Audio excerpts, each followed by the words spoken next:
What advice would you give to someone looking to quit porn? Well, I gave some advice a little earlier about quitting alcohol, and I would say it isn't that you're trying to quit porn. It's not the right way to think about it. The right way to think about it is that you're trying to figure out how to have a better life. And so you have to figure out, well, I would say do the future authoring program and keep your porn addiction in mind and think. So in the first part of the future authoring program, it asks you a bunch of questions about what your life could be like in 3 to 5 years if you took care of yourself like you were someone that you cared for. And then it asks you questions about your friends and your family and your career and your time outside of work and your health and the important dimensions of life. And it asks you to spend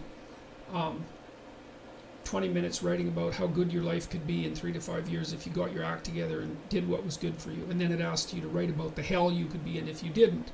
And so I would say you really need to do that, because porn isn't the issue.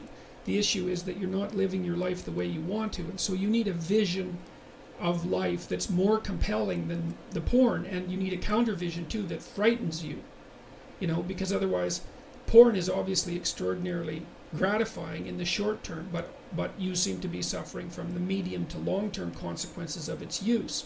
And so you need a story that you can tell yourself that's really deeply thought through about why this is not appropriate for you, how it's hurting you, and how it's minimizing you and perhaps making you embarrassed and ashamed and more socially isolated and all of that.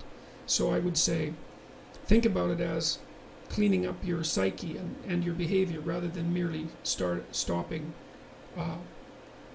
porn. You also might want to write down, and you could do this in the negative vision part of the future authoring program. You got to write down everything bad that you think porn is doing to you, because obviously you have some suspicions that this is not good for you, right? That it's actually harming you in some important way. And so you need to be fully cognizant of what those ways are and then take them seriously and decide if that's the pathway through life on which you wish to travel.